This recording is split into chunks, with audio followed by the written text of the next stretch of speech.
ఒకవైపు వరి కొనుగోలు కేంద్రాల్లో పెద్ద ఎత్తున మోసం, తూకాల్లో మోసం. మేమైతే రెడ్ హ్యాండెడ్ గా పట్టించాం.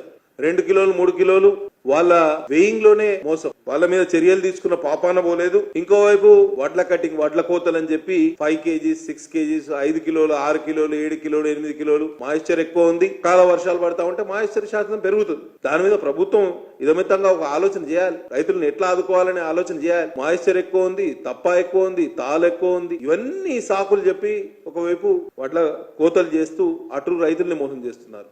ఇటేమో రైతులు ఆందోళన, ఎంత ఆందోళన అంటే ఇవాళ కల్లాల్లో ధాన్యపు రాశులు ఎక్కడికక్కడ ఉన్నాయి.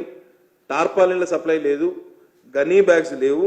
ఎక్కడ లారీలు లోడ్ అయితే ఇవాళ లోడ్ చేసి రైస్ మిల్కి వెళ్ళి అన్లోడ్ చేసుకొని మళ్ళీ వచ్చిన తర్వాత లోడింగ్ ఒక్కొక్క కల్లాని దగ్గర. అంటే ఒక ఆర్టిఫిషియల్ షార్టేజ్ ఆఫ్ లారీస్ అని, షార్టేజ్ ఆఫ్ గనీ బ్యాగ్స్ అని సాకులు వెతుకుతున్నారు. అటు రైస్ మిల్లర్లు, సివిల్ సప్లైస్ అధికారులు ఏం చేస్తున్నారంటే వీళ్ళంతా బయట వీళ్ళు దళారులకు, ప్రైవేట్ వ్యాపారస్తులకు అమ్ముకోవాలి. ఇవాళ ఎంఎస్పీ ఎంత ఉంది? గ్రేడ్ ఏ రకానికి 2203 రూపాయలు, కామన్ రకానికి 2183 రూపాయలు. బయట దళారు వ్యాపారస్తులు 1900, 1850, 1800 రూపాయలు దానికి కొంటున్నారు. పూర్తిగా ఒక సిస్టమాటిక్ అప్రోచ్ తోటి, ఒక కుట్రపూరితంగా అధికారులు వ్యవహరిస్తున్నారు. దాని మీద ప్రభుత్వ ఆజమాయిషి ఏ మాత్రం కూడా లేదు. పాలనా యంత్రాంగానికి అసలు పట్టే లేదు. ఒకవైపు వ్యవసాయ అధికారులు, ఇంకోవైపు సివిల్ సప్లైస్ అధికారులు, జిల్లా రెవెన్యూ యంత్రాంగం అందరూ కూడా పార్లమెంట్ ఎన్నికల్లో బిజీ అని చెప్పడం. ఎప్పుడు ఫోన్ చేసినా గత 15 రోజులుగా రైతులు ఇబ్బంది పడతా ఉంటే ఎవరికి ఫోన్ చేసినా మేము ఎలక్షన్ తర్వాత ఇదే దాటవేసే ధోరణి.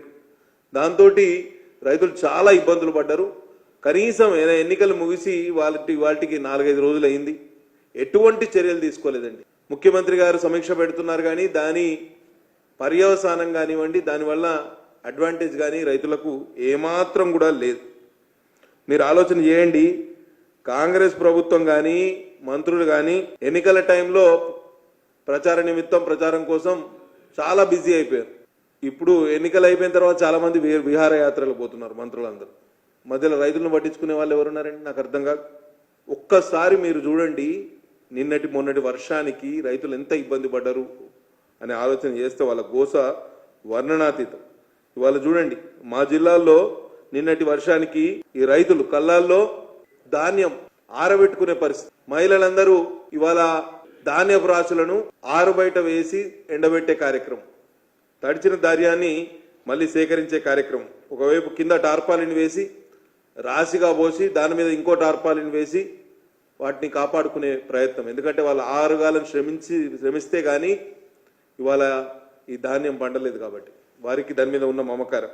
ఇంకొకటి మీరు చూడండి, వరి పొలంలో రైతు కింద మొత్తం తడి ఉంది, కింద మొత్తం పదన ఉంది, మాయిశ్చర్ ఉంది, మధ్యలో టార్పాలిన్ వేసి ఇంకో టార్పాలిన్ మీద ధాన్యపు రాశి పోసి దాని మీద మళ్ళీ టార్పాలిన్ కప్పాల్సిన పరిస్థితి. ఇది shear negligence of state government అండి. చూడండి ఎంత ఇబ్బంది పడుతున్నారు వీళ్ళు. సమీక్షలు ఎక్కడ చేస్తున్నారు? దీని సమీక్షల పర్యవసానం ఏముంది?